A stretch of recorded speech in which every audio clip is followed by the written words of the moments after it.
The NBA is one professional sports league where rebuilding can really be taken to an extreme.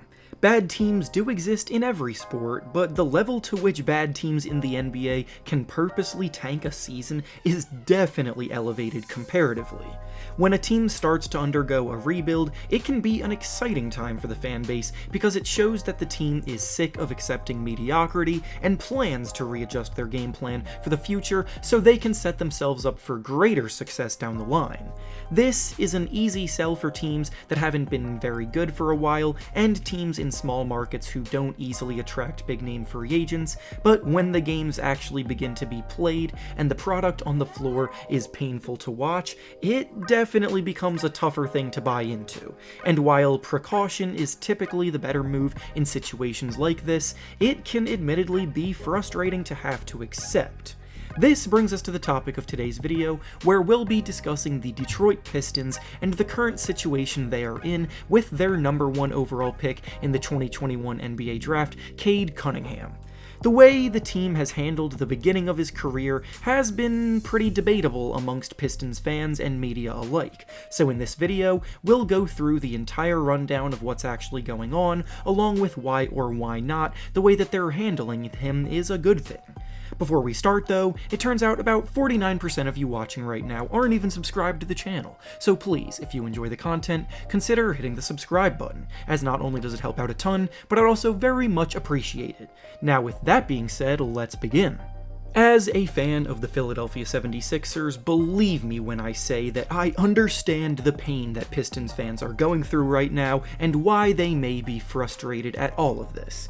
The process era of Sixers basketball is a time most fans look back upon fondly because of how well it set the team up for the future, but the reality of that era is that a lot of ugly basketball was played by the team on a nightly basis.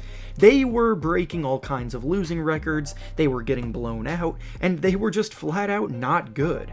The biggest redeeming factor of it all was the fact that we were all just patiently waiting for Joel Embiid to finally get healthy to make his debut, and as that got prolonged more and more, the anticipation and frustration admittedly grew and grew.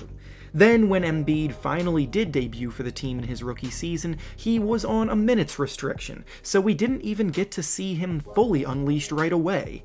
Then, on top of that, Ben Simmons also missed his first season in the league because of an injury, so we had to wait a year to see him debut with the team after being the top pick in his draft. So again, believe me when I say that I get it to Pistons fans out there watching this.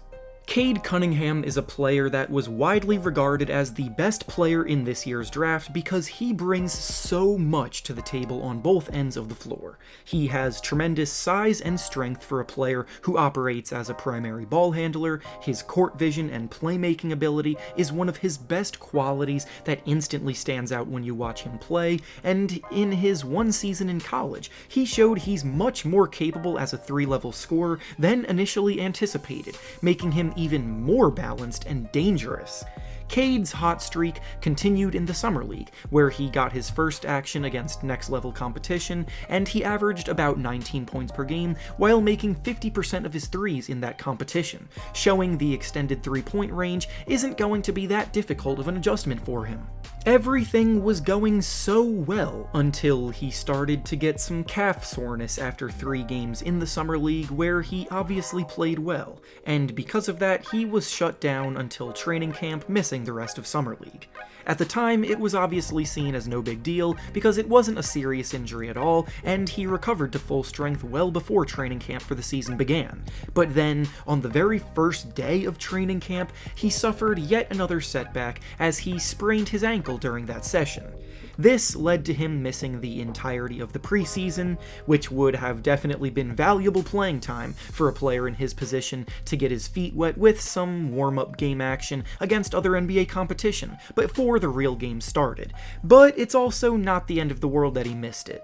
However, the ankle injury lingered into the regular season too, and he ended up missing the first 4 games of the year.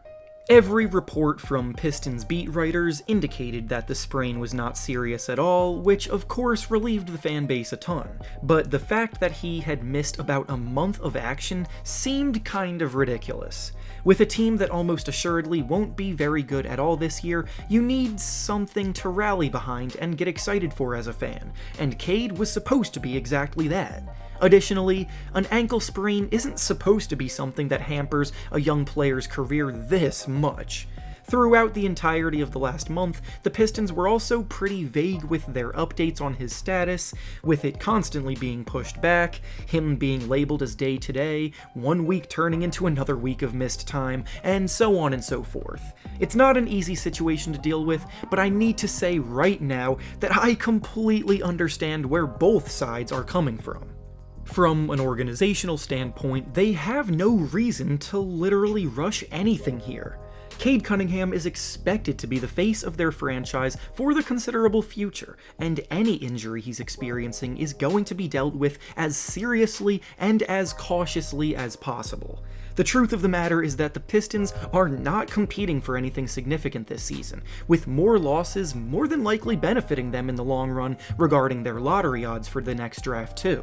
This is the kind of injury that Cade probably could have been playing through much sooner than he has, but he just made his debut a few games ago and he only played 18 minutes in that game, with the team also making it obvious that he's on a minutes restriction until he's back to 100% health. Objectively, this is the smart thing for the team to do because any risk of further damage to that ankle just is not worth it at this point in time. However, from a fan's perspective, and even from a player's perspective, this is without question incredibly annoying. The Pistons lost their first 4 games of the season, oftentimes in ugly fashion.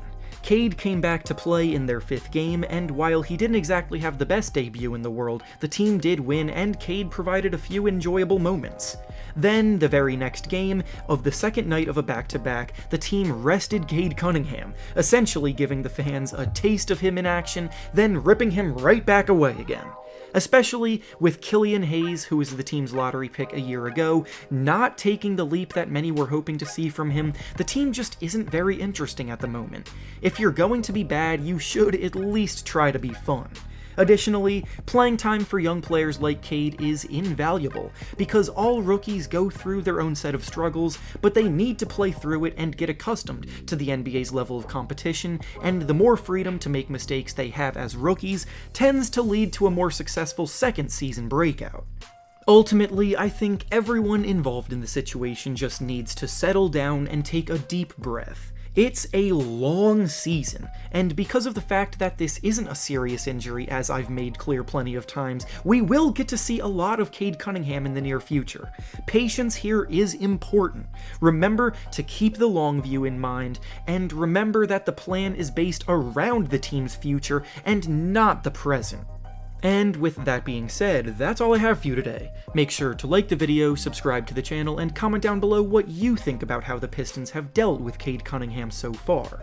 Thanks for watching, and I'll see you all next time.